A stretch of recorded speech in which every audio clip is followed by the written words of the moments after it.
The wind off the Detroit River didn't just howl, it scraped. It screamed between steel girders of the derelict bridge, rattling what was left of a city that had forgotten how to warm its own bones.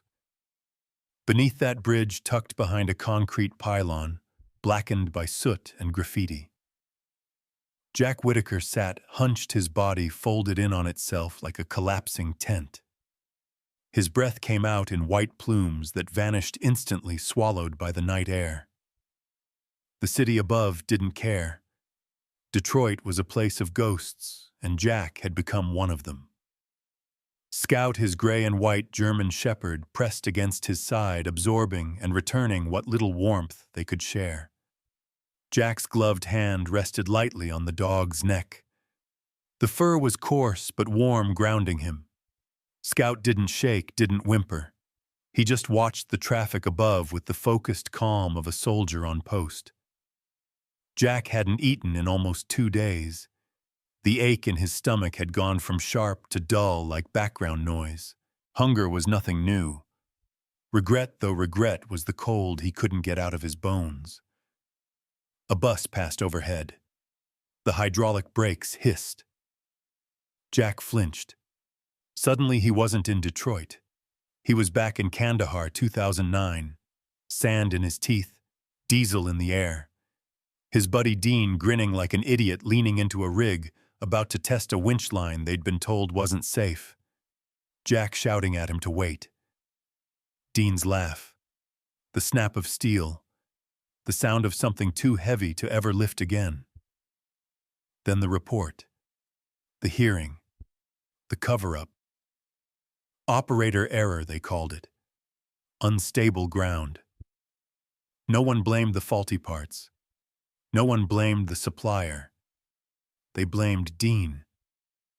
Jack blinked hard, forcing himself back into the now. Scout let out a low, concerned whine, his amber eyes fixed on him. "I'm here," Jack murmured, running a hand through Scout's fur. "I'm here." A white truck pulled up nearby, crunching snow beneath thick municipal tires. A city worker in a neon jacket stepped out. He looked around, 40 tired, but not cruel. "Hey," the man said gently. "You can't stay here tonight. City's clearing underpasses again. Liability thing." Jack just nodded. He knew the script. Scout rose with him, stretching his long frame before falling into step. They packed fast. A tarp, a blanket, a dented pot. All of it fit into a half-busted shopping cart. Jack didn't have a plan. Shelters were full. Most wouldn't take dogs. He wouldn't leave Scout. They wandered toward the riverfront, the city looming around them in rust and neon. Somewhere along the way, Jack remembered the flyer. Crumpled, damp, stuffed in his coat pocket. Pine Ridge Storage Unit auctions every Saturday. Cash only. He almost threw it away the day he found it back, when he still had $90 left and thought maybe he'd buy real food. He still had $70. $70 and a flyer that smelled like mildew. Jack stopped under a flickering street lamp and unfolded the paper. Scout looked up at him, head tilted. "Don't look at me like that," Jack said. "I know it's stupid, but you like kibble, and I like not starving." Scout sneezed. Jack smiled for the first time in 3 days. The storage yard wasn't far, maybe 2 miles. Jack had passed it before. Big gray units with chipped blue roll-up doors, a chain-link fence and a rusted sign. He looked up at the sky. Gray. Heavy. Detroit's kind of sky, always on the verge of breaking. "Let's make a stupid decision," he whispered. They turned off Graciette Avenue and started walking. 15 minutes later, the wind picked up, slicing sideways across an open field of gravel and dead weeds. The Pine Ridge Storage Complex rose in front of them like a row of tombstones. A crowd had already gathered outside the main office. 20, maybe 30 people. Men in work boots and flannel. Women with clipboards. A few with vans idling nearby. Professionals. Jack lingered near the edge, holding the cart's handle tight. Scout sat close, his fur rippling in the breeze. The others barely looked at him. A man in an orange vest stepped out of the office, clipboard in hand. He had the fast-talking voice of someone who'd done this 100 times. "All right, folks. Same rules as always. You look, you don't touch. Cash only. Unit's gotta be cleared in 48 hours. Let's move." Doors rattled open.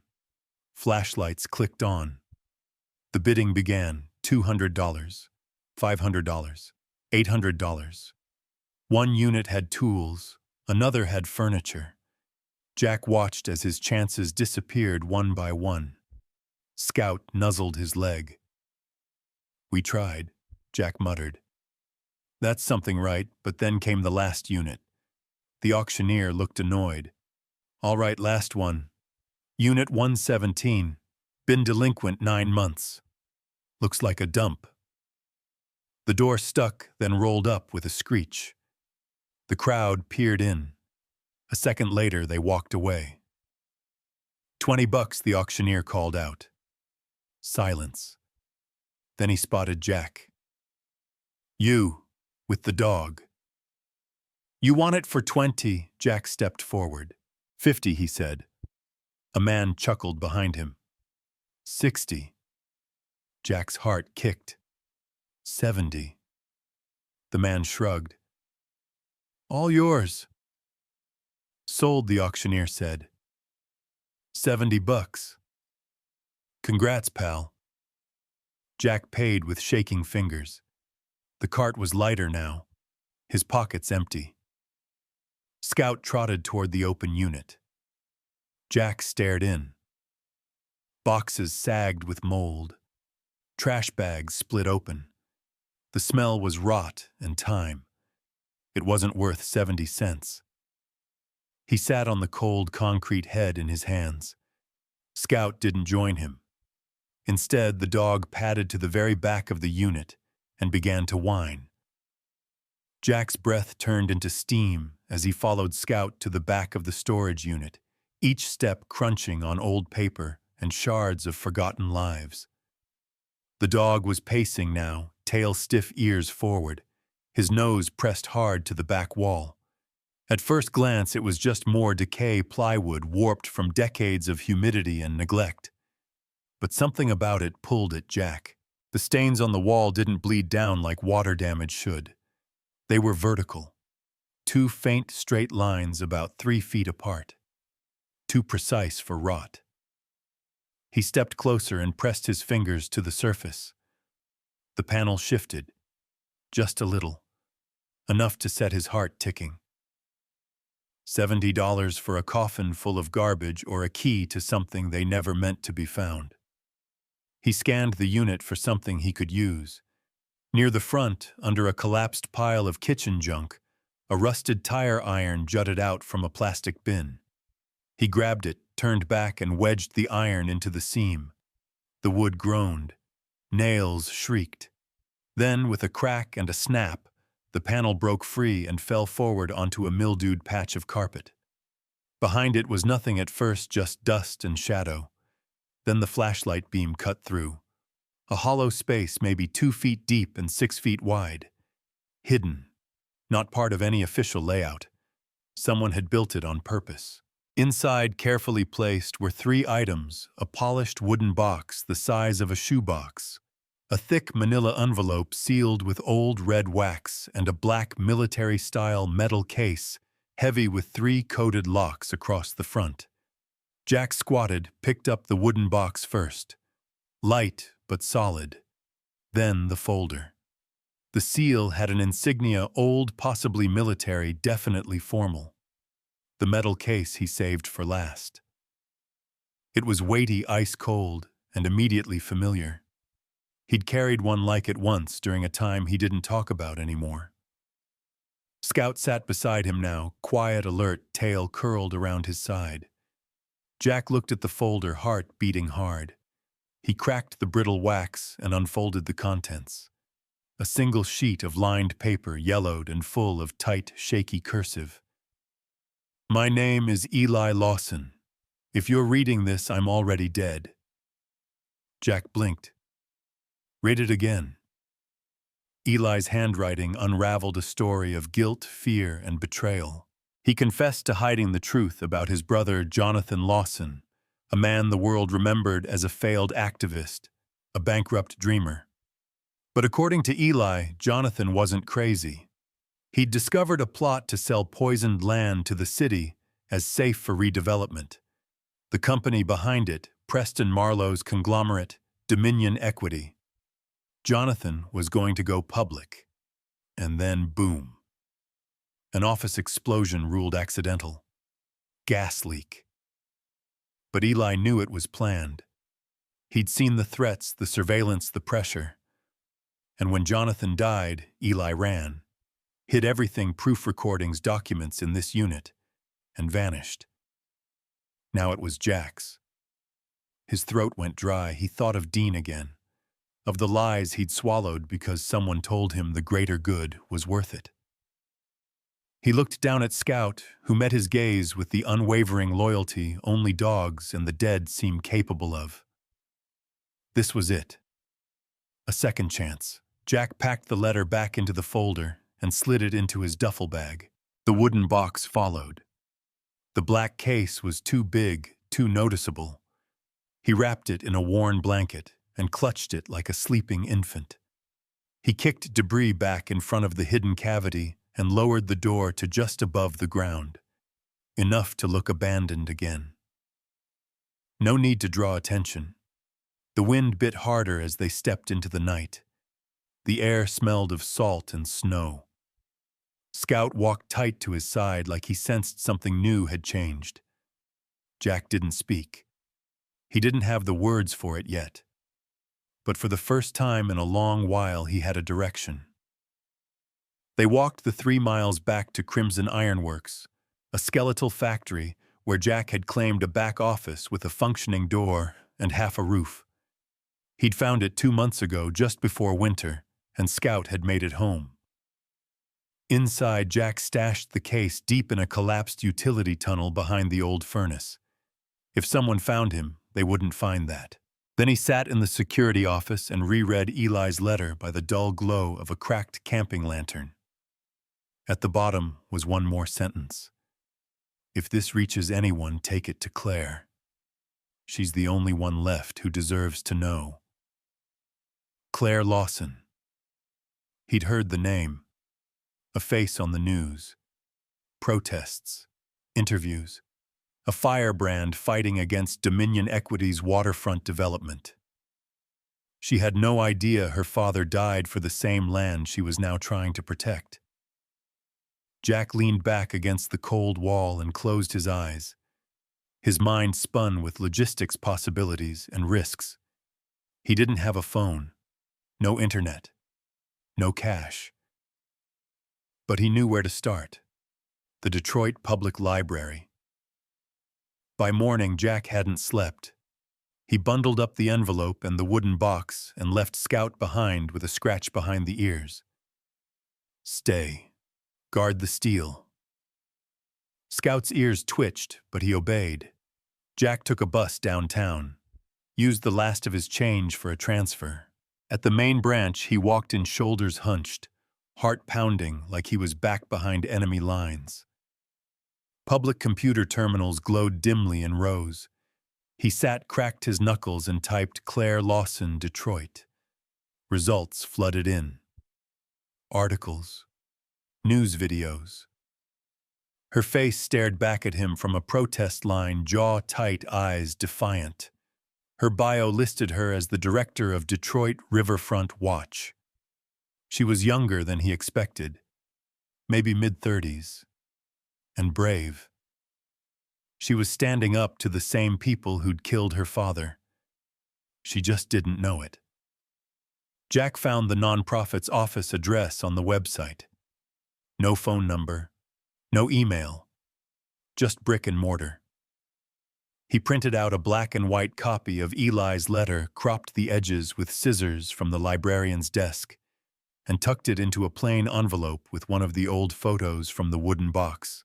A shot of Jonathan smiling, holding baby Claire in his lap on the front steps of a house that probably didn't exist anymore.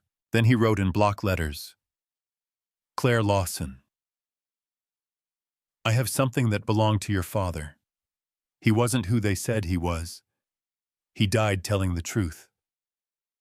I have proof. If you want to hear it, meet me at the Belle Isle Fountain this Saturday at 2 p.m. I'll be wearing a brown leather jacket. I'll have a gray dog. Come alone. A friend." He bought a stamp with the last dollar he had, mailed the envelope from a blue box 2 blocks away. Then he caught the long walk home. Scout greeted him at the gate like a soldier greeting his commanding officer. Tail slow but steady, eyes searching for injuries. "I'm good," Jack said. "For now." He leaned against the wall and looked up through the broken skylight above the mill floor. Snowflakes drifted through soft and silent. For the first time in a decade, Jack felt something more than just breath in his lungs. Purpose. 3 days. If she showed, everything would change. If she didn't, well, he'd survived worse. But either way, the silence was over. Claire Lawson didn't open strange letters. Not anymore. Not after the last few months. Threats. Smear campaigns. Anonymous notes slid under her office door, warning her to back off from exposing Dominion Equity's waterfront expansion. She'd learned to trust faces, not words, and she certainly didn't trust envelopes with no return address. But this one had her name written in neat block letters. No frills, no typos, just a message that sat like a rock on her desk all morning, daring her to open it. Eventually, curiosity won. Not the healthy kind, the dangerous kind, the kind that had killed her father, or so she'd always suspected. Inside was a black and white photo of her as a baby. Sitting on her father's knee, both of them smiling, in front of their old house on Kendrick Street. The house was gone now, bulldozed for a public works project. She hadn't seen this photo in years. She had never even known a second copy existed. Her throat tightened. Beneath the photo was a folded letter. She unfolded it with cautious fingers, half expecting powder to spill out. But there was only ink. Thick strokes. Bold words. I have something that belonged to your father. He wasn't who they said he was. He died telling the truth. I have proof. If you want to hear it, meet me at the Belle Isle Fountain this Saturday at 2 p.m. I'll be wearing a brown leather jacket. I'll have a gray dog. Come alone. A friend. Her eyes read the letter twice. 3 times. Her pulse hadn't moved this fast since the first time Marlowe's lawyers threatened to sue her into oblivion.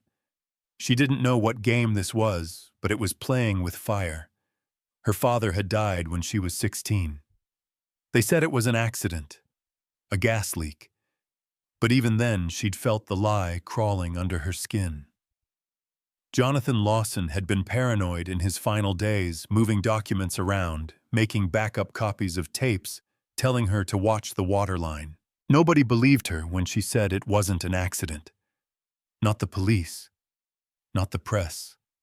Not even Eli, her uncle, who vanished after the funeral without so much as a voicemail. But now someone did. Or claimed to. She stared out her office window overlooking the half-frozen Detroit River. Belle Isle sat quiet in the distance. Snow lined the edges.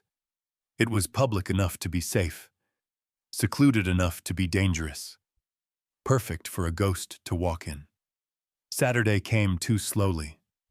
Claire wore a black wool coat with deep pockets and kept her phone charged camera ready. She slipped a small can of pepper spray into one glove and a collapsible baton into the other. She arrived 15 minutes early. The fountain was dusted with snow and ice, the winged lions frozen mid-roar. The whole place looked like a relic abandoned waiting, just like her father's truth. At 2:02, a man approached. Brown leather jacket, black boots, scuffed jeans. He moved like a former athlete turned into someone who stopped being noticed years ago. A gray and white dog trotted beside him, attentive and quiet. Claire's breath caught. She stood still as he approached, but every muscle in her body was ready to break his nose if he made a wrong move. "You Claire?" he asked. She nodded. "I'm Jack. This is Scout." She looked at the dog. The dog looked back, blinked, then sat down like he'd found the meeting boring already. "You sent the photo?" she asked. He nodded. "You said you had proof. Let's see it." Jack didn't flinch. He pulled a thick envelope from inside his jacket and handed it to her. She opened it slowly and pulled out a photocopy of a letter signed by Eli Lawson. She read silently. By the time she finished, her fingers had gone cold even through her gloves. "You expect me to believe this," she said. "I don't expect anything," Jack said. "But I think you know something's always been off about your father's death. You've been fighting Marlowe. So was he. This connects those dots." She glanced down at the letter again. "Where did you get this? I bought a storage unit. Found a hidden wall. It was behind that. Why would Eli leave this for a stranger?" "He didn't," Jack said. "He hid it. He probably thought no one would ever find it. Or maybe he wanted someone to. Just not someone like me." She narrowed her eyes. "What's your angle?" Jack's voice dropped. "Redemption." That made her pause. "I was in the army," he added. "Covered for someone I shouldn't have. Watched a man die because the truth was inconvenient. Didn't say a word. I've been living with that since 2009. This doesn't fix it. But it's a start." Claire studied him. He wasn't polished. He wasn't lying either. That much she could tell. "Okay," she said. "Let's say I believe this. Let's say Eli's telling the truth. That means Marlowe murdered my father, and Dominion buried it." "Yes. Do you have anything that would hold up in court?" Osterreich reached into his coat again and pulled out a small wooden box. He handed it to her. Inside were photos, maps, a keycard, a worn cassette labeled JL, "Do not duplicate." She pulled one photo out and held it under the gray light. It was of a warehouse blueprint. The location was stamped Meridian Lot C. "This is where my dad worked," she said. "The place that blew." Jack nodded. "I need to see the rest," she said. "You said there was more." "There is," Jack replied. "But it's not safe to carry. I hid it. I need to know what's in it." "You will," he said. "But we'll need help. Someone who knows how this stuff works." Claire tilted her head. "You mean legal help? I mean someone who used to be FBI." That made her blink. "I know a guy," Jack continued. "Used to chase white-collar crime. Got fired for digging too deep into Dominion years ago. Name's Reggie Cole. I haven't seen him in a decade, but he'll help us if he sees what we've got." Claire crossed her arms. "You have a plan?" Jack nodded once. "I go get the case. You reach out to Reggie. We meet tomorrow night. Somewhere safe." "Safe doesn't exist in Detroit," she said. "Then somewhere public."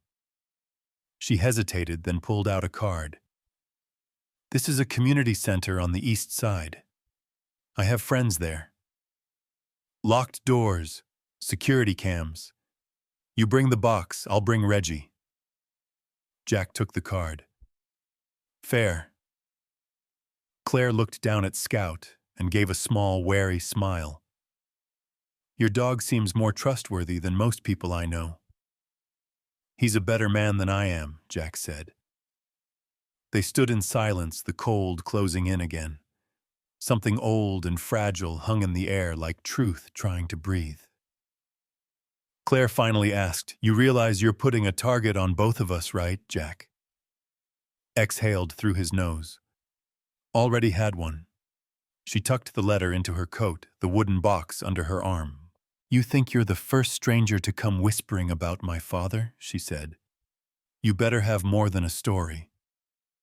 Jack met her eyes. I've got more than that. Claire nodded once and turned to walk away. Jack and Scout watched her go, snow swirling around her boots. Jack crouched, ran a hand down Scout's back. We're in it now, he whispered. Scout licked his wrist once. Jack stood. The city stretched in all directions, gray, cracked, waiting. Tomorrow, they'd open a box, and maybe never be able to close it again. The moment Jack unwrapped the black steel case, the air in the room shifted. He and Claire sat across from each other in the locked basement of the East Detroit Community Center, a space that smelled of bleach old wood and stories no one had told in years. Overhead, a single light buzzed weakly, casting long shadows. Reggie Cole, tall and broad, with sharp eyes dulled by too many regrets, leaned in from Claire's side, his jaw tight. Jack hesitated for just a second before twisting the last combination dial. Then, with a metallic pop, the latches clicked free. Some boxes were never meant to be opened, Jack said quietly. But that doesn't mean they shouldn't be. He lifted the lid. Inside, stacks of yellowed documents, 3 flash drives, a mini cassette recorder, and a leather-bound notebook with initials JL carved into the front cover. For a moment, no one spoke. Claire broke the silence. That's his handwriting, she said, voice trembling. She reached for the notebook, fingers brushing the edge like it might vanish. She opened it slowly, flipping past sketches of maps, warehouse layouts, addresses, and entries marked only with dates. The last page was different, short, sharp. If I disappear, follow the money. It always comes back to Marlowe. J. Jack handed one of the flash drives to Reggie. You wanted proof. Start here. Reggie took it, squinting through a pair of scratched glasses. I've seen this type before. Late model USB with encryption. Where'd you find it again? Hidden behind a false wall in a storage unit, Jack said. Buried behind garbage. Just waiting.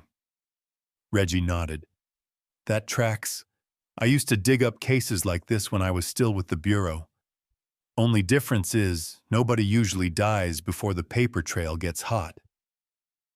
He stood and crossed the room to an old laptop hooked up to a generator-powered outlet. Claire watched him with her arms folded tight, the wooden box still sitting beside her like a silent witness. Reggie plugged the drive in. For a moment, nothing happened. Then folders began to appear. One was titled Mercury, another DEC contracts, a third surveillance footage, Lot C. Reggie clicked. Videos loaded. Grainy, time-stamped security camera footage played out. One showed trucks arriving at a site marked Meridian Lot C hauling unmarked barrels into the ground late at night. Another showed men in Dominion uniforms falsifying soil reports. Claire stepped forward. That's the waterfront site. Marlowe claimed it passed EPA testing last year. Reggie grunted. That footage says otherwise. He opened another folder. Financial ledgers scrolled across the screen, names, account numbers, payments routed through shell companies. It was a puzzle, but one with its corners already filled in. Then came the kicker, a scanned document marked confidential, internal use only. It outlined Dominion Equity's purchase agreement with the city for Meridian Lot C contingent on cleared environmental status.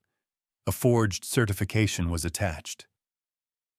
Claire let out a slow, hard breath. They knew. They sold poison land to the city, then killed anyone who could expose it. And pocketed millions doing it, Jack added. Reggie sat back. With this, we could crack it wide open. But we're going to need to move fast. Claire looked at Jack, and how fast Reggie answered for him. Once this stuff's in play, we've got maybe 24 hours before they sniff it out. And they will sniff it out. These people aren't just powerful, they're prepared. Dominion has private security inside men's surveillance grids. You name it. The moment they sense a leak, they start patching and burning. Jack didn't flinch. Then we move tonight. Reggie nodded.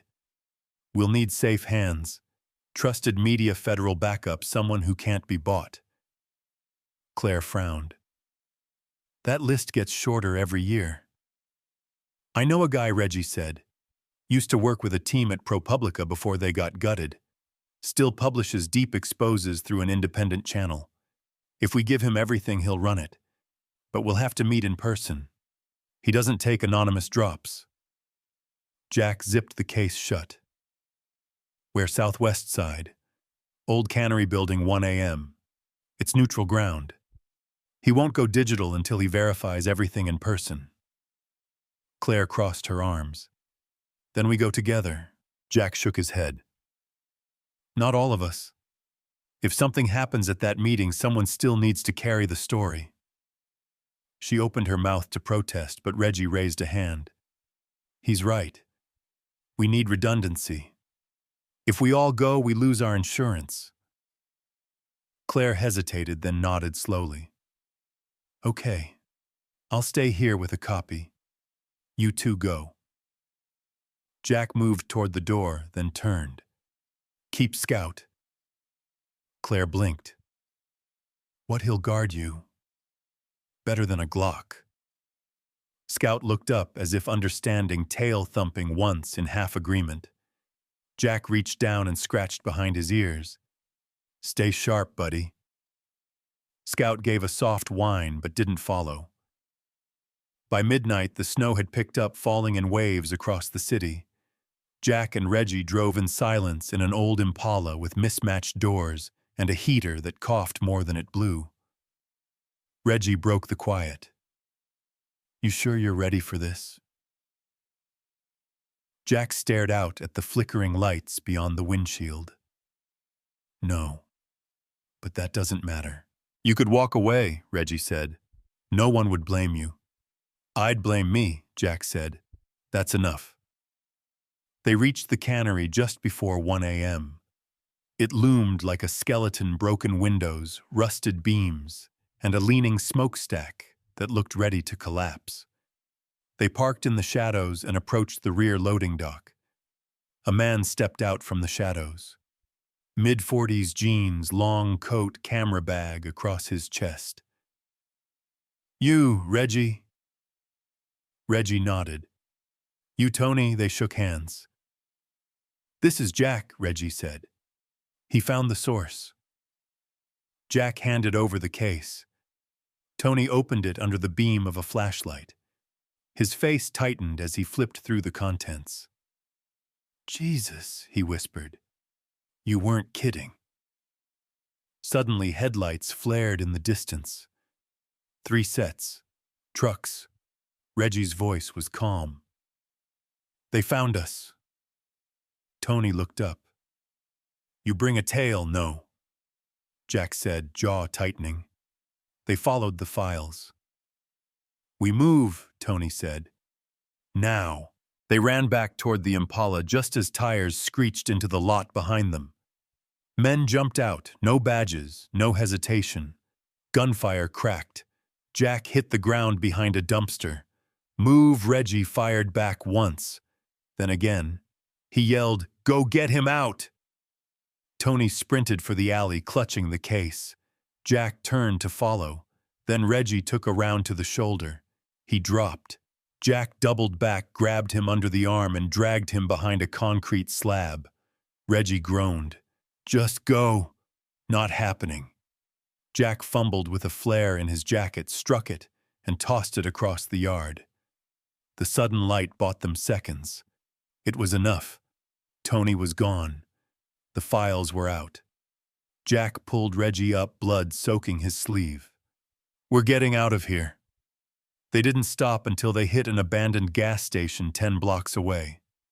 Jack bound Reggie's wound with a torn shirt and sat beside him as police sirens finally echoed in the distance. Reggie looked at him, breathing hard. "We did it." Jack stared up at the sky. "We lit the match." Back at the community center, Claire stood beside Scout, phone in hand, staring at the encrypted folder Tony had just uploaded. She tapped play. Her father's voice came through, crackling but clear. "They think no one will notice, but someone always does. If you're hearing this, don't let them bury the truth again." Scout let out a low growl, sensing something shift. Claire whispered, "We're not done yet." The article dropped at 6:00 a.m. sharp. By 6:03, the Dominion Equity boardroom was in lockdown. At 6:12, Jack's face was already on 3 internal threat memos flagged red. And by 6:27, Claire Lawson's nonprofit email account was flooded with over 300 messages, half of them from reporters, a quarter from scared city officials, and the rest full of bile and thinly veiled threats. She didn't flinch. She was already at her desk, Scout curled up nearby, watching the door like a guard on duty. The ProPublica expose was a scorched earth campaign launched with brutal clarity, toxic truth, how Dominion Equity covered up environmental corruption and silenced those who knew. Photos, documents, footage, testimonies, Jonathan Lawson's voice, Eli's letter, names were named, dates were given. Lies were cut clean open. Claire sat frozen for a moment, the weight of it pressing down. This was everything she'd fought for, everything her father died trying to prove. And yet the sense of victory felt distant. Not relief, just the deep, quiet sense that nothing would ever be the same again. Her phone buzzed. Unknown number. She let it go.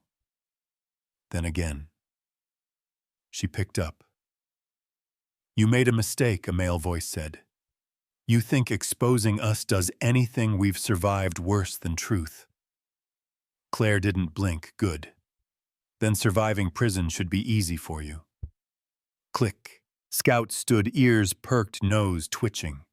Claire looked down at him. "They're scared," she said. "Good." She turned on the old TV in the corner of the office. Local news. Live feed. Mayor Whitaker was speaking. Claire's jaw clenched. He was stone-faced, flanked by legal counsel and a Dominion rep. "We have received troubling information this morning. These are serious accusations, and we will cooperate fully with federal investigations. However, I urge the public to remember claims made online are not facts." Then came the bomb.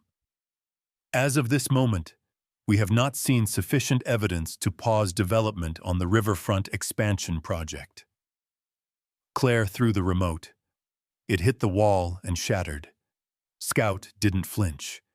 "They're already spinning it," she muttered. Her laptop pinged. An email. Subject, urgent. "You have until tonight. No body, just an attachment, a grainy photo of Jack, taken from across the street. He was stepping out of the East Side clinic where he'd left Reggie just hours before." Claire's fingers froze on the keyboard. This wasn't just pushback. This was retaliation. She stood, heart racing, and pulled on her coat. "Let's go," Scout leapt up, ready. Jack was already on the move. He left the clinic through the back exit, face tucked behind a hood. Reggie was stable, stitched up, and sleeping off a high dose of painkillers. The clinic staff didn't ask questions. Cash still bought silence in the right parts of Detroit. He knew the moment the article went live. Not from the news, from the two black SUVs that began circling the block within 20 minutes. He took alleyways cut behind bus stops and slipped through a laundromat to change jackets. He ditched his phone in a dumpster 5 miles from the community center. He knew how this worked. He'd seen it too many times in places with fewer rules and deadlier consequences. They weren't coming to sue. They were coming to erase. At a payphone outside an old liquor store, he dialed a number Claire had memorized for him 2 nights ago. She picked up. "Where are you?" she asked. "Moving." "You not safe?" "I got a photo of you. Time-stamped an hour ago." Jack's voice went quiet. "Then we don't have much time." "I'm heading to the East Rail Yard," she said. "Old station house just off Chain. Friend of mine can get us underground. No cams, no chatter. You in on my way. Bring the case. Never let it go." They hung up. The East Rail Yard had once been the artery of Detroit industry. Now it was bones, ripped steel and forgotten tracks. But below it, through a rusted door marked Freight Maintenance, was a network of tunnels, flooded in places, collapsed in others, but passable if you knew the way. Claire arrived first, Scout tight at her side. Darius, a former engineer turned activist ghost, met her at the door. Dreadlocks, oil-stained boots, and a scar under his eye from a pipeline protest gone bad. "This the kind of heat I think it is?" he asked. Claire nodded. "Level 5. Darius cursed under his breath. "All right, this way."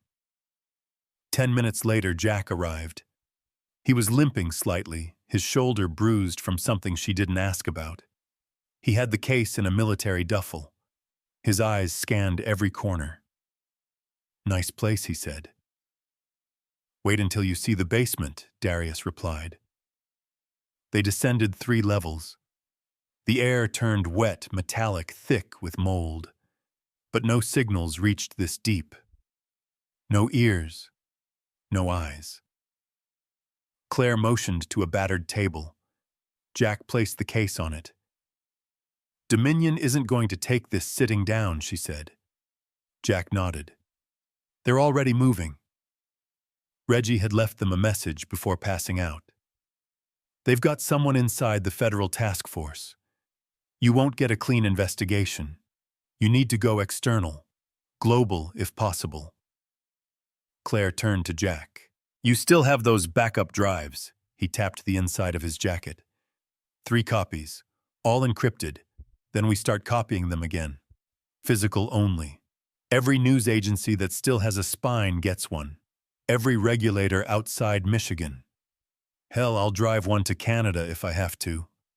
Darius added, "There's a ham station down here. Could bounce encrypted files across low-frequency channels. Take hours, but it's quiet." "Do it," Jack said. Claire stepped closer to him. "You okay?" He didn't answer right away. "Then I will be. Once this ends." She nodded. "And what then?" He looked at Scout. "I take the dog and disappear. You've earned that." He gave her a tired half-smile. "So have you." Above ground, the city boiled. Protests erupted in front of City Hall. 2 Dominion board members resigned before noon. But behind closed doors, another plan was already in motion. A memo circulated. Subject Project Null Containment Protocol, underneath a list of names. Claire Lawson, Jack Whitaker, Reginald Cole. 2 marked in red, 1 marked pending. The power flickered inside the underground station. Claire's fingers hovered above the old ham radio controls, the dials glowing faint orange under her touch. Sweat traced a path down her spine despite the cold air. She glanced at Jack, who stood at the far end of the room, eyes locked on the only entrance, the duffel bag with the last remaining drive slung over his shoulder. Outside, above layers of concrete and steel, the city roared in protest. Dominion was scrambling. Public outrage had reached a fever pitch. Claire's exposé had gone viral. Jack's files were now being reviewed by independent investigators in Toronto, Chicago, and D.C. But none of that mattered if they didn't survive the next 48 hours. Once the lights go out, Jack said, they don't come back on. Claire didn't respond immediately. She was focused on the transmission. Darius had spent the last hour helping her encode a scrambled audio loop of Jonathan Lawson's final confession, layered with Dominion's fake test results and financial ledgers, a complete devastating package. 2 more minutes, she whispered. Scout sat between them, tense, not barking, just watching the tunnel with unblinking eyes. They hadn't heard from Reggie since he was transferred to a private facility under U.S. Marshal protection. Claire had no doubt Dominion had tried to intercept him, but so far silence meant hope. Jack's voice cut through again. We might not get another shot. You sure this line is secure? As secure as a 1968 broadcast tower patched into Detroit's forgotten sewer grid. Can be, Claire muttered, which ironically makes it the safest place in the city right now. Jack cracked a tight smile. Only in Detroit. She hit send. The data stream began slow and steady. A low-pitch frequency pulsed through the air like a heartbeat. It would take 12 minutes to finish. 12 minutes, she said. We guard the antenna, nothing gets in or out. Then her phone vibrated. Unknown number again. She swallowed, stepped away from the terminal, and answered. A man's voice, calm, practiced. Too smooth. Claire Lawson. I'd ask if you're well, but I assume the stress is mounting. She didn't speak. I'm calling with an offer, the voice continued. You and Mr. Whitaker have caused quite a mess, but mistakes can be forgiven. Information can be buried. You and your friends can walk away. Start fresh. All it takes is a name, a location, one small piece of paper with an address. Claire's grip tightened. Dominion doesn't get to negotiate with a gun in its hand. You're thinking emotionally. You need to be thinking mathematically. Jack stepped closer, reading her face. Who is it? He mouthed. She didn't answer him. The voice continued. Last chance. You give us the original case unedited, and this ends quietly. You both disappear. No blood, no scandal. Just another story that fades away. But if you refuse... The call dropped. Claire stared at the screen. They traced the signal. The power flickered again. Then the far wall of the tunnel rattled deep, rhythmic. Heavy boots. Scout growled. Claire locked eyes with Jack. 12 minutes, Jack reached for his holster. We make them count. The first shot came from the darkness, a sharp crack of suppressed gunfire. Jack pushed Claire down, dragged the radio under the table, and flipped it on its side to shield it. Keep that signal live, he barked. He fired twice toward the tunnel, then ducked behind a generator. The air was thick with moisture and smoke. Claire crouched behind the terminal, eyes locked on the data bar crawling across the screen. 9:17 left. Darius returned from the side corridor holding a hunting rifle. 3 men, maybe 4. Night vision. No badges. They'll burn the whole station down if they have to, Jack said. We can't let them through. Claire handed Darius a second flash drive. This is the only other copy of the raw files. If they breach this room, run. He stared at her. You serious? No one else can carry it, she said. Please. He took the drive. If you're wrong, I'll haunt you. Jack motioned toward the far tunnel. Darius flank left. I'll hold the center. Claire, guard that damn terminal. Scout growled again, stepping forward, teeth bared. Let him go, Jack said. He knows what to do. The dog disappeared into the shadows. Seconds later, another gunshot echoed, followed by a shout. Then silence. 45 left. Claire wiped sweat from her brow. They're stalling. Jack nodded grimly. Buying time. Means they've got reinforcements coming. We won't last that long. He knelt beside her, breath ragged. We don't have to win. We just have to finish the upload. Another explosion rocked the outer tunnel. Dust fell from the ceiling in sheets. Claire covered the terminal with her body as sparks flew. The screen flickered. 5:52 left. A figure appeared in the tunnel entrance, tall, wearing a black jacket, holding a short-barreled shotgun. Scout leapt at him. The man went down hard, howling. Jack rushed forward, kicked the weapon away, then dragged the attacker into the shadows. The man was still breathing, groaning in pain. Scout stood over him, growling low. Jack returned. That was their point, man. There'll be more. 3, 10. Claire's fingers trembled over the keyboard. She rechecked the signal. Still active. Still broadcasting. Then the lights died completely. Pitch black. The terminal glowed like a ghost in the dark. Claire whispered, "We can't lose this signal." "I'll hold the line," Jack said. "Don't be a hero," she hissed. Jack leaned in close. "It's not about being a hero. It's about making sure they never bury your father again." Claire couldn't speak. Her throat closed up. Then she looked down. 1:47. Gunfire exploded outside the door. Darius shouted. Scout barked. Claire pulled her sidearm. She knew what was next. By the time the timer hit 0, silence had returned. The terminal let out a soft chime. Upload complete.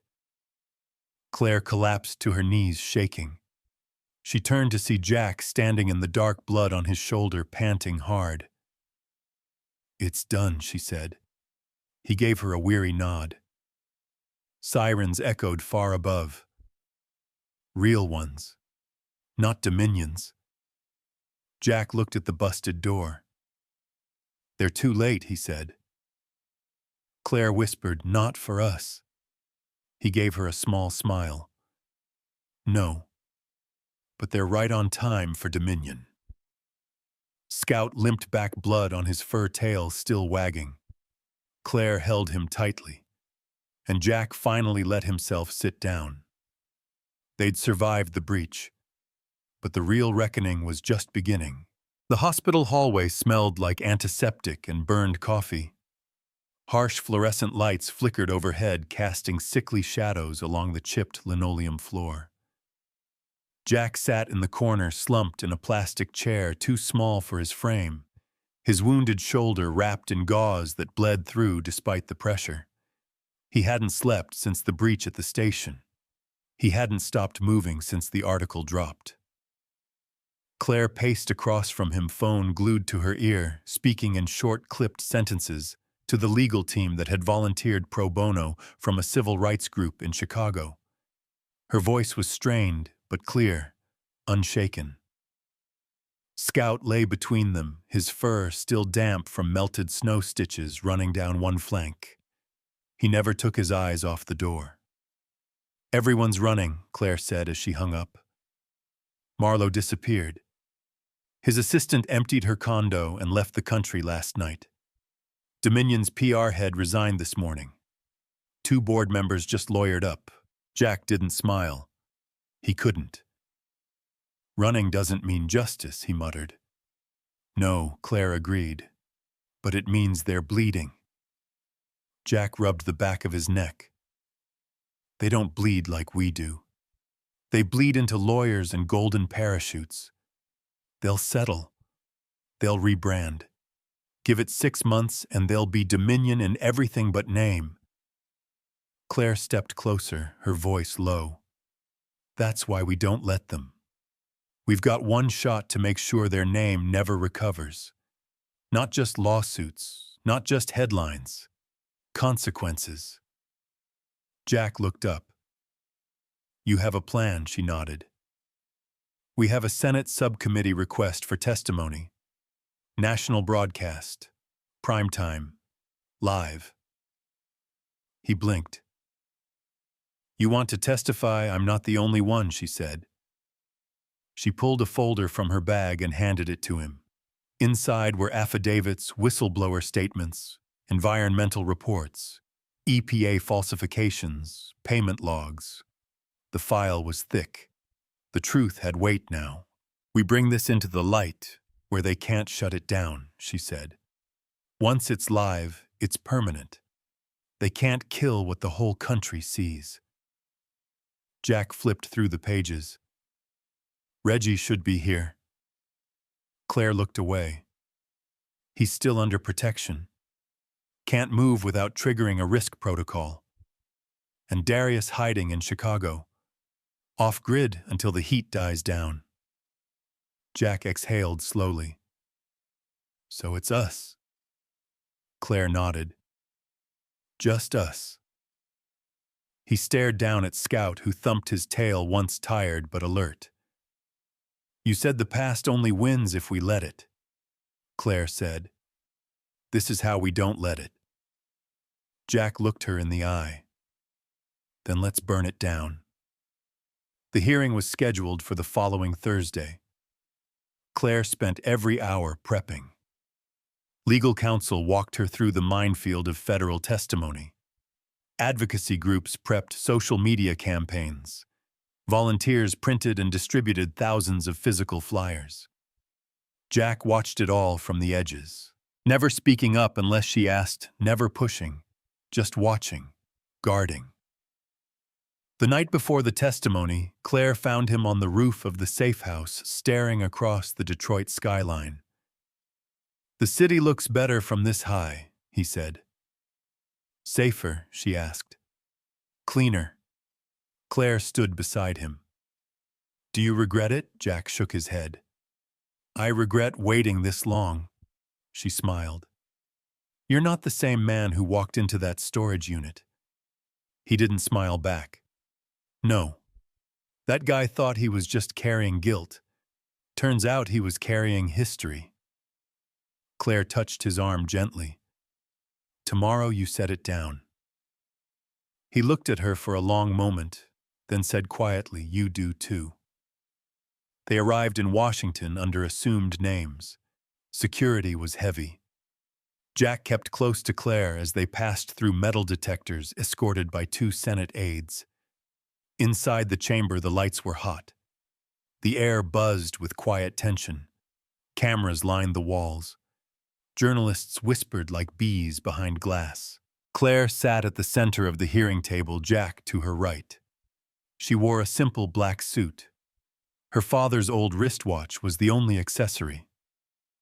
The lead senator adjusted his microphone. Ms. Lawson, thank you for being here. You've submitted over 200 documents of supporting evidence. We'd like to begin by hearing in your own words what happened. Claire leaned forward. Her voice didn't shake. My name is Claire Lawson. My father, Jonathan Lawson, was murdered in 2009 under the guise of an accident. He had uncovered a systemic cover-up of environmental violations orchestrated by Dominion Equity and its partners. She paused, then continued, each word sharper than the last. They falsified soil reports. They bribed inspectors. They sold contaminated land to the city of Detroit for industrial redevelopment. And when my father tried to expose it, they silenced him. Jack watched her with something close to awe. She wasn't just telling a story. She was undoing a wound. Claire continued presenting documents, video clips, pieces of her father's notebook. She referenced Eli's confession, Reggie's investigations, and Jack's discovery. Dominion Equity was not a rogue corporation, she said. It was an institution, protected by silence, fear, and money, and it nearly buried every truth tied to its name. A senator leaned in. "And how did you obtain this information?" Claire glanced at Jack. He stood. "My name is Jack Whitaker," he said. "I was a soldier, a mechanic, and for a long time a coward. I found the evidence in a storage unit. I could have walked away.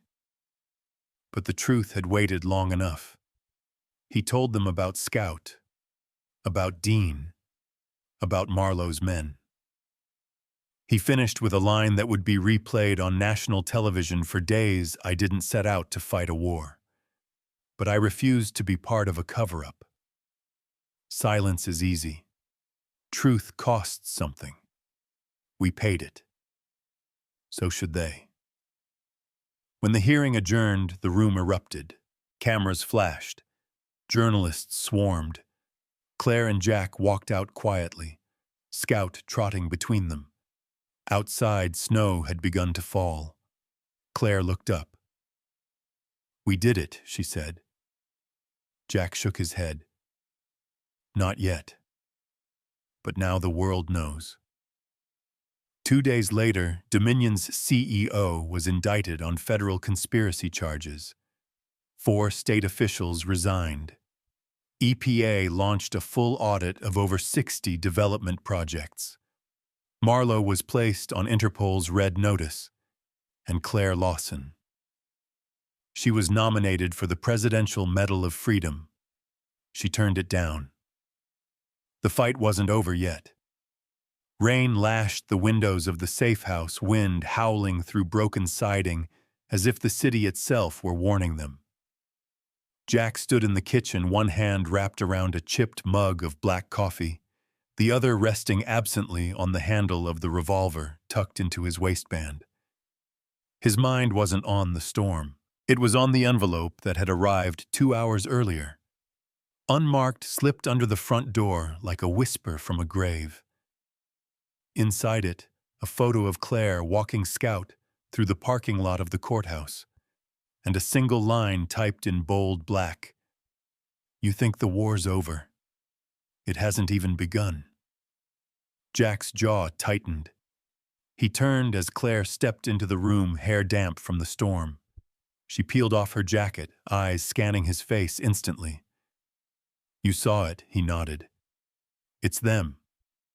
Or what's left of them," she said. "Dominion's dying, but it's flailing. And flailing things are dangerous." He laid the photo on the table. "They're watching again." She stared at it for a moment, then said, "We make them stop watching." Jack raised an eyebrow. "You have a plan." "Not a plan," Claire replied. "A source." Jack narrowed his eyes. Who Claire sat across from him, her voice low. Someone who used to be one of them. She slid a name across the table. Caleb Grant. Jack stared at it like it was a bad dream. "I know that name." Claire nodded. "You should. He served with you, under Mitchell Kane." The room froze. Jack didn't blink. He was logistics. Oversaw the shipments, always said the right thing, always disappeared when shit got real. "He's the last link," Claire said. "The only one not dead in jail or in hiding. And he's alive." He reached out last night. Said he wants to talk. Said he's tired of running. Jack leaned back slowly. If Caleb Grant is reaching out, it means he thinks he's next. Claire met his gaze. "Then we better get to him first." Caleb agreed to meet in a shuttered train depot 2 hours west of the city near Battle Creek. Jack drove Scout curled in the back seat, eyes fixed on the side mirrors. Claire rode shotgun, her phone silent in her lap, a printed photo of Caleb on her thigh. He used to be one of the best, Jack said. Smart, careful, but he played both sides. Took orders from Kane, but kept his nose clean. You trust him, I don't trust anyone still breathing, Jack muttered. But I believe he's scared. And scared people tell the truth. They arrived just after sunset. The depot was a skeleton of rusted beams and broken concrete. The train yard was silent, forgotten. Caleb stood under an old awning alone, hands visible, no weapon. He looked older than Jack remembered, thinner, gaunt, like guilt had eaten him hollow. Jack stepped out, first hand hovering near his holster. Caleb raised his hands. I didn't bring a weapon. Jack approached slowly. Didn't say you didn't bring a tail. No tail, Caleb said. I'm not that stupid anymore. Claire joined him. You said you had information. I have everything, Caleb replied. Logs, orders, internal memos from Dominion and Kane's office. The missing puzzle pieces. Jack frowned. Why now? Caleb's face twisted into something between pain and exhaustion. Because they tried to kill me yesterday. Ran me off the road. I walked 6 miles to a gas station. That's when I knew no one's safe. Claire stepped closer. So you flipped. I remembered what Kane said to me once, Caleb muttered. He said, we bury bodies with paper, not shovels. I was one of those papers. I'm done being used. Jack studied him. You have proof. Caleb reached into his coat slowly and pulled out a USB drive. He tossed it to Jack. That's everything. Dominion's off-book payments to military contractors, Kane's orders authorizing material swaps that caused soldier deaths, and emails connecting Marlowe to 3 major state contracts that were scrubbed. Claire stared at the drive. This could blow it wide open again. Caleb nodded. It will, but you need to do it fast, because Kane's not done. He's still pulling strings. You take this public, you put a target on his back. But you also paint one on yours. Jack didn't hesitate. We've been targets since the beginning. Back in Detroit, they decrypted the drive. What they found was worse than expected. Not just corruption, not just betrayal, but murder. Documented. Kane had signed off on lethal containment orders. Anyone deemed a threat to Dominion's secrecy was eliminated under the guise of foreign operations or classified accidents. Dean's name was there. So were 4 others from Jack's old unit. Jack stood up from the desk, the printed documents shaking in his fist. He signed their deaths like requisition forms. Claire looked sick. This is it. This nails him. Then we end it, Jack said. We don't wait. We go live. We name names. Claire hesitated. We can't do it from here. Our lines are tapped. Emails compromised. Jack nodded. Then we go analog. He picked up the case, the drive, and his jacket. Where, she asked. New York, Independent Station. I know someone who owes me. Claire grabbed her bag. Then we go together. They left at midnight. 8 hours later, they were in a studio in Queens, sitting under harsh lights, an anchor nodding grimly across from them. What you're about to hear, the host said into the camera, is the final chapter in the story we've been covering for months. A story of lies, greed, and betrayal at the highest levels. Tonight, the whistleblowers come forward on the record. Jack looked into the lens, his voice steady. Some enemies wear a uniform, some wear suits, but they all bleed the same when the truth cuts deep enough. He told the story, all of it. So did Claire. And when they were done, they handed over the drive the documents and every name. The station aired it live. Within hours, it went global. Somewhere in a compound outside D.C., Mitchell Kane watched it all in silence. He didn't rage. He didn't speak. He simply picked up a phone and dialed. "Activate the list," he said. "Everyone on it. No survivors." Snow fell like ash across the New York skyline as Claire ducked into the alley, her breath clouding in the cold. Scout pressed close behind her paws, silent on the wet concrete. Jack was already ahead, crouched behind a dumpster, one hand on his sidearm, the other scanning the street for movement. They hadn't been back in Detroit 10 minutes before the first attempt came. A white van that blew a red light, no plates. Two men in military boots stepped out with silenced pistols and dead eyes. Jack spotted them just in time. One warning shot sent them scattering, but it was enough. They were being hunted. Again. Now they ran. No phones. No traceable accounts. They dumped the rental, vanished into the city's underbelly, and resurfaced with aliases and burner gear from one of Jack's old caches in Brooklyn. Claire pressed her back to the brick wall. "They sent a kill list," she whispered. Jack nodded grimly. "And we're at the top." Scout sniffed the air, ears twitching. "They're tightening the net," Jack continued. "Kane doesn't need to arrest us. He just needs to make us disappear." Claire's face was pale but defiant. "We exposed him. We broke the story. And that makes us dangerous. Until we're silent again." Jack checked the pistol. 2 mags left. Claire had 1. They'd abandoned the heavier gear after crossing the bridge. No time. No wait. "We can't keep running," she said. "Not forever."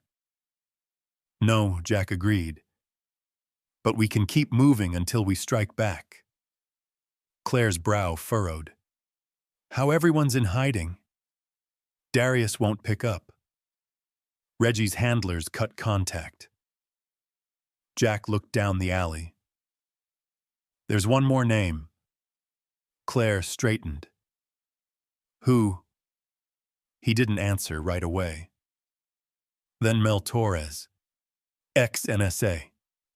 Was Kane's systems guy back in '08. Went off the grid after refusing to sign off on a surveillance expansion. "I've heard of her," Claire said. "She vanished. People said she was dead." Jack smirked. "She's not. She just got smarter, and she'll help us. If anyone can break Kane's shadow network and make his kill list public." Jack said, "It's her." Claire exhaled. "Then we find her." It took 36 hours and every back channel Jack could dig up from his old unit, but a message finally came through, encrypted, passed through 5 nodes and disguised as a church newsletter. One time only. No names, no files. Come alone. Upstate. Midnight. A set of coordinates. Jack memorized them, burned the paper. They took a Greyhound to Albany, then hiked the final mile through dense forest under Moonlight Scout leading the way like a ghost. At the edge of a frozen lake sat a cabin barely lit from inside, generator humming low. Mel Torres stood on the porch, bundled in flannel and suspicion. Her hair was silver now, cropped close, eyes sharp behind wire frames. "I thought you'd be dead by now," she said. Jack shrugged. "I've been trying." She looked at Claire. "You brought the truth teller. I brought the one they're trying hardest to erase." Mel nodded once. "Then come inside. We don't have time for introductions." Inside the cabin was wired like a Cold War bunker. Servers ran under the floorboards. Solar backups. Satellite relays. Radio bands spliced into a wall of vintage tech. Claire stared. "You've been listening this whole time." Watching too, Mel said. Kane thinks his system is flawless. He's wrong. It's just loud enough to be traced if you know where to look. Jack dropped into the nearest chair. Can you break it? I can burn it to the ground, Mel said. But it comes at a price. Claire raised an eyebrow. What kind of price, visibility, Mel said. I go loud. We all go on every list in the country. Not just Kane's. Homeland Security, NSA, every paranoid back channel. No running after this. Jack met her eyes. We're done running. Mel studied him, then Claire. You're serious. We don't care what it costs, Claire said, as long as the story ends with him exposed and unable to erase anyone else. Mel nodded once. Then you're in the right place. She walked to her desk, activated a monitor. Streams of code began to scroll. I've mapped Kane's shadow system, she said. Codenamed Vantage. It's his Ghost Network Secure Channels asset tracking kill order archives. But it needs a key to unlock the core. Claire stepped closer. What kind of key? Mel looked at Jack. One only Kane has. Jack's mouth went dry. Biometric, Mel nodded. Voice print or retina, both mapped to a mobile unit stored at one of his safe houses. Where Claire asked. That's the catch, Mel said. They move every 48 hours. But I intercepted a transmission this morning. Next confirmed location outside Cleveland. A lodge built into the hills. He'll be there tomorrow night. Jack stood. Then we go get his key. Claire crossed her arms. What are the odds he's alone? Mel gave her a thin smile, same as Kane doing anything without an exit plan. But if you want to kill the monster, you have to walk into its cave. Jack looked at Claire. We're not just exposing him this time, he said. We're taking him off the board. Claire nodded. Because they only win if we let them write the ending. They left the cabin just before dawn. The road ahead was steep and every step would be watched. But now they had direction. And for the first time in months, the enemy wasn't hunting them. They were hunting him. The air outside the Cleveland Lodge was colder than it had any right to be. Wind ripped through the pines in high, bitter howls as Jack, Claire, and Scout crouched at the edge of a ravine overlooking the compound. The building sat embedded into the hillside, sleek and brutalist concrete walls, no windows on the lower level, and only one road in or out. A place built to be defended, not found. Claire checked the scope on her borrowed rifle. 2 guards on the upper deck, one by the rear generator. No movement inside. Jack nodded. Standard Tier 1 perimeter. They're not expecting an assault. They think hiding is enough. They're wrong, she said. Scout sat between them perfectly still, his ears tilted to the wind. The dog hadn't made a sound in the last 10 minutes. It was as if he understood exactly what was about to happen. Jack unrolled the lodge blueprint Mel had given them. Kane's vault is in the lower west wing. If he brought the mobile unit, it'll be there. We get in, grab his voice print or scan his retina and bounce. Claire looked at him. And if Kane won't hand it over, Jack's voice was flat. Then we take it from him. Claire looked back toward the building. So this is what justice looks like. Jack didn't hesitate. Justice doesn't knock, it breaks the door down. They moved at twilight. Scout led the approach, padding silently through the snow as Jack and Claire crept through the tree line flanking the rear. Jack had memorized every patrol rotation Mel could piece together. He clocked the rhythm of the guards, waited for the moment. The generator buzzed, loud enough to mask their steps. Then they slipped across the final 50 feet of open ground. Jack dropped the first guard with a quick chokehold, dragging him into the shadows. Claire used a tranquilizer dart on the second. Within 3 minutes, they were at the maintenance hatch on the lodge's blind side. Jack worked the lock with a quiet efficiency, twisted the latch, and pushed inside. They descended into the belly of the building's steel stairs, groaning beneath them. Every corridor was lit with low red emergency strips. The lodge ran on independent power off-grid, just like Kane preferred. Jack turned to Claire and whispered, "You ready?" Her eyes burned. "Let's end this." They moved in sync, room by room, until they reached the West Wing, Kane's sanctuary. And there he was, sitting in a high-backed chair facing a fire that crackled unnaturally warm in the hearth.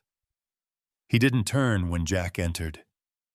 "I thought it would be you," Kane said calmly. "You always had a knack for surviving your own recklessness." Jack raised the pistol. "Turn around." Kane didn't move. What would be the point? If you're here, then everything's already falling apart. Claire stepped into view. You destroyed lives, families. You buried the truth in unmarked graves and called it peace. Kane turned his head slowly. He was older, paler. But those eyes, sharp, cruel, calculating, still sliced through the air like razors. "I protected something bigger than truth," Kane said. "I preserved order. You think exposing me brings justice, it brings chaos." "No," Jack said. "It brings consequences." Kane smirked. "Is that what this is, consequence or revenge dressed in noble words?" "You murdered Dean," Jack said. Kane raised an eyebrow. "No. I made a decision, one that kept wheels turning and saved thousands." Jack took a step forward, gun unwavering. "Your time's up. We need the mobile unit. Now." Kane looked amused. "You think it's that easy? We don't think." Claire said. "We know." Kane's smile faded. "Even if you get it," he said, "you'll be hunted until you're nothing but bones under frost." Jack replied, cold and even, "We already are." Kane rose from his chair slowly. For a moment, Jack saw the soldier he'd once followed, the commanding presence, the brutal confidence. Then Kane stepped toward the vault panel on the wall. "You'll never understand what I gave up to keep this country from collapsing," he muttered. "Neither will the families you destroyed," Claire snapped. Kane unlocked the panel. Inside was a biometric tablet humming softly. "Retina or voice," he said. "One-time use. Once you extract the data, the system self-wipes." "Are you sure you want to pull the pin?" Jack said. "Already did." Kane placed his eye against the scanner. A soft beep. Claire stepped forward and inserted Mel's modified drive into the port. Data poured in: voice signatures, kill list logs, internal orders, even Kane's private authorization codes. As the progress bar filled, Kane looked at Jack one last time. "You were a good soldier. Shame you couldn't stay in line." Jack's voice was low. "You should have known better than to train a man to fight and expect him never to aim at you." The drive blinked green. "Complete." Claire backed away. "We've got it." Kane smiled again, then reached under the chair and pulled something from a hidden panel. A detonator. Jack lunged. Too late. The explosion started with a shockwave that hurled them across the room. Walls caved, lights burst, and the firestorm roared through the West Wing like a dragon's breath. Scout barked wildly in the smoke, searching for Jack. Jack pushed himself up, coughing, blood eyes, stinging Claire. She was pinned under part of the ceiling beam, barely conscious. He scrambled to her, lifting the beam with what strength he had left, pulled her free. The vault room was collapsing. He grabbed the drive, pocketed it, slung Claire's arm over his shoulder. Smoke poured in. Scout led the way, barking toward the tunnel. They staggered down the back corridor as the fire chased them. The lodge groaned and buckled, but they made it out, barely spilling into the snow, gasping, coughing, bleeding. The lodge behind them collapsed into flame. Kane had chosen to go out on his terms, but Jack and Claire were still standing. And they had the key. That night, inside a burned-out motel room 3 towns over, Claire sat against the wall, head bandaged, lip, split eyes defiant. She held the drive in her hand. "This ends tomorrow," she whispered. Jack sat beside her, staring out the window. "Yeah," he said. "Tomorrow the whole world hears him confess." Scout lay curled between them, tail thumping once. They weren't safe. They weren't healed. But they were alive. And now, finally, they had the weapon to bring it all down. The signal came online at 8:59 a.m. sharp. In a warehouse in Buffalo converted into a broadcast station overnight by an underground media collective, Jack paced behind the scenes while Claire sat under studio lights, pale but steady. Scout sat by the door, eyes locked on every movement in the shadows. Outside, the snow hadn't stopped falling. It clung to the streets like memory, and for a moment Jack wondered if that was all this day would become another memory, another footnote in a country too numb to feel the weight of truth anymore. Claire adjusted her mic, took a breath, and looked at Jack through the glass. "You with me?" she mouthed. Jack nodded once. "Always." The countdown flashed on the teleprompter. 5, 4, 3. The red light blinked on. Across the country, thousands of live streams flickered to life. Phones buzzed. News stations scrambled. Hashtags ignited. And Claire Lawson's voice, clear and fierce, broke across the silence of a nation. "My name is Claire Lawson. I'm the daughter of Jonathan Lawson, an environmental researcher murdered under the guise of a workplace explosion in 2009. Today, I bring you the truth. No intro, no title card, just a confession broadcast like an open wound." She laid it out piece by piece: Dominion Equity's corruption, the government collusion, the falsified soil reports that poisoned cities, the murder orders, the bribes. Then came the climax. Jack stepped into frame with the drive in hand. "This," he said, holding it up, "is Mitchell Kane's biometric archive. We retrieved it from his private safe house before he destroyed it. What you're about to hear is not interpretation. It is his voice, his orders, his crimes." Mel's encryption key had decoded the files into audio segments, time-stamped and authenticated. Claire nodded at the engineer. The first clip rolled. Kane's voice filled the room. Cold, professional, unapologetic. "Asset Lawson is to be neutralized. Ensure the fire masks all traces. Disruption of land contracts is unacceptable." Gasps filled homes across the country. The next clip played. "Dean Halbrook's death is regrettable, but we cannot allow unauthorized materials to compromise the supply chain. Initiate cleanup." Jack stood frozen. Claire closed her eyes just for a second, as if the weight of the words stabbed into her spine. Clip after clip played, each one a nail in a coffin Kane thought he'd buried with fire and silence. By the time it ended, no one watching could pretend anymore. Claire faced the camera. "These are not isolated actions. They are a system designed to protect power and bury truth. We have lived under it, bled under it, and now you've heard it for yourself." She leaned forward, voice low and electric. "The truth doesn't need permission to be heard." Then she ended the feed. Silence held the room for a beat until phones exploded. The station's inbox crashed in minutes. Anonymous donations poured in to fund protection and distribution. Grassroots reporters began dissecting every clip.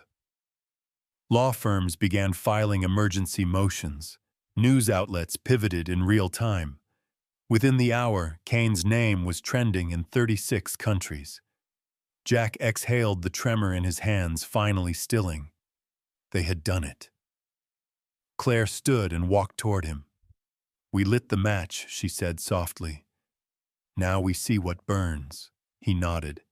"And who tries to put it out?" Just then, the studio's backup phone rang. One of Mel's team members answered, then held it out to Jack. "It's for you. He says you'll want to hear this." Jack took the line, suspicion already bristling. The voice that greeted him wasn't one he'd expected to hear again. "Hey, Jack," the man said. "Long time." It was Darius. Alive, quiet, but urgent. "I saw the feed," he continued. "You guys didn't just poke the bear. You set his damn den on fire." Jack leaned against the wall. "That was the idea." "Well, you need to know something. I've been monitoring chatter in the dark nets. Kane had a contingency, something big, something final. It was called Scorch Protocol. If he went down, the system would auto-release a disinformation package. Deep fakes. Forged evidence to bury your broadcast discredit. Claire, you, even Mel. Jack's face hardened. How bad? Bad enough to twist the narrative overnight. And it's active. Countdown started when your video went live. Claire was at his side now. What is it? Jack covered the receiver. Scorch Protocol. Kane's dead man's switch. Darius's voice came again. You can stop it, but only at the source. A bunker in Nevada. Last location pinged on the Dominion satellite. Jack felt the full weight of it settle in his bones. The final play. Not legal, not political, survival. He looked at Claire. We need to move. She nodded. No hesitation. Darius's voice dropped to a whisper. You've got maybe 24 hours before the system activates. And once it does, everything you've built gone. Jack hung up, no speeches, no second guesses. They had torn open the truth, but now they had to protect it. Claire turned to the team in the control room. Burn everything. No digital trails, set decoys, we vanish in 30. They moved like they'd rehearsed it for months. Scout stood by the door, tail stiff, sensing the tension ready. Jack checked his sidearm. Claire loaded her gear. Mel's voice crackled through a secure line from her hideout. I'll guide you to the Nevada site. Coordinates en route. But once you get in, you're on your own. This place wasn't meant to be found. Jack grinned grimly. Neither were we. As the team scattered and the warehouse lights dimmed, Jack and Claire slipped into the storm once again. The world had heard the truth, but the truth was now under siege, and somewhere beneath the Nevada desert, the last echo of a fallen empire was still trying to silence it. The Nevada desert was silent except for the crunch of boots over dust and gravel. The sun hadn't risen yet, but a soft gray light touched the horizon, like the world itself was holding its breath. Jack adjusted the strap on his boss backpack and looked out across the wasteland. In front of him, half buried in rock and sand, sat the bunker, a concrete slab with a keypad and an air vent. No signs, no markings, just a door to something they weren't supposed to survive. Claire stood beside him, wind snapping her hood against her cheek. She looked down at the coordinates on her phone one last time, then killed the signal and crushed the device under her boot. This is it, she said. Jack nodded. Let's finish it. They moved fast. Mel's intel had been precise. Beneath the hatch was a narrow shaft that led to a sealed elevator. It creaked to life as soon as Claire hot-wired the panel, and the moment the doors opened, they descended into darkness. Scout stayed close, ears low, tail stiff with unease. The ride down lasted almost 3 minutes. No music, no light, except the LED strips overhead. Just silence and steel. When the elevator stopped, the door opened to reveal a corridor bathed in white light. At the far end, a control room humming with life. Screens blinked with warning signals. A countdown was flashing in red on the central monitor 001127. Claire's breath hitched. The Scorch Protocol. Jack didn't waste time. He approached the terminal. Mel said the kill switch is local, manual override only. We can't just pull the plug. He started typing, calling up files, skimming through Kane's layers of encryption. The system was a fortress of lies, deepfakes ready to launch, falsified financial records painting Claire as a terrorist, audio overlays splicing Jack's voice into confessions for crimes that never happened. They'd built a machine to rewrite history, and it was seconds from going live. Claire moved to the back wall and found a breaker panel. If we overload the power grid, no, Jack said. That could trigger a failsafe. It needs to be disarmed from the root directory. She turned to him. Then give me the drive. Jack handed her the last decrypted file from Kane's vault, the true admin code hidden in a ghost partition. She entered it, hands shaking. The screen blinked. Access granted. The countdown froze at 000419. Jack exhaled, but something didn't feel right. From the corner of the room, Scout growled. Then the lights cut out. The monitors shut off. A backup generator kicked in, dim, flickering. Footsteps echoed from the hallway behind them. Jack turned, gun raised. A man stepped into the light, wearing black tactical gear, scar along his jaw. Older, slower, but still dangerous. Mitchell Kane. Alive. He held no weapon, just a calm stare and the weight of a man who'd killed without ever pulling the trigger. You're predictable, he said. I built this bunker for ghosts like you. Jack didn't move. You're supposed to be dead. Kane smiled. Dead men don't need to lie. Claire stepped forward. The world knows what you did. They know noise, Kane replied. They don't know truth. Not really. You built a machine to erase people, Jack said. You murdered anyone who challenged you. I maintained order, Kane said, stepping closer. You think your broadcast will hold. They'll twist it. They'll spin it. You'll be forgotten. Jack kept the gun leveled. Then why are you here? Kane looked at the countdown still frozen on screen. Because if I can't win, I can still destroy the board. With his left hand, he pulled a detonator from his vest and held it up. Thermite charges in the walls, he said. I walk out. You don't. That's the deal. Jack didn't flinch. You don't have any more deals, Kane. Not after Dean. Not after Jonathan. You've run out of people to sacrifice. Kane's eyes narrowed. You don't get it. You never did. We're the same. No, Jack said. You were the system. I just survived it. He fired. One shot. Clean. Kane dropped the detonator as he collapsed, blood pooling beneath his shoulder. Claire dove for the device and disabled it. Silence returned. Jack lowered his weapon. Kane groaned from the floor, trying to speak. Jack stood over him. This is what truth looks like. It doesn't scream. It doesn't beg. It just outlives you. Claire hit the master reset.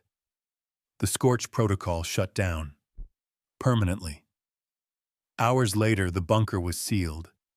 Every hard drive destroyed. Every terminal wiped. Jack and Claire sat by a fire in a canyon, 3 miles out, waiting for sunrise. Scout dozed between them. The world was already shifting. The story had gone viral. Lawmakers demanded hearings. Arrests were starting. And for the first time in years, the truth wasn't just a whisper, it was a flood. Jack watched the horizon turn gold. "Do you think it'll matter?" he asked. Claire didn't answer right away. Then she said, "Maybe not to everyone, but to the ones who were lied to the families who never got a name, never got a body. Yeah. It matters." Jack nodded slowly. "You know what scares me most," he said. "It wasn't Kane's power. It was how easy it was to look away. How normal the silence became." Claire looked at him. "Then let's make noise." He smiled. "Just a little." They sat in the light of the new day. No medals, no flags. Just the truth.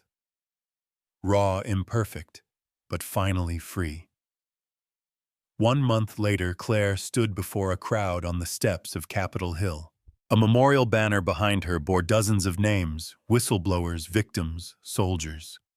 She spoke not as an activist, not as a survivor, but as a witness. "This story was never just mine," she said. "It belonged to everyone who was told to sit down, shut up, and disappear. We didn't, and we won't." The crowd erupted.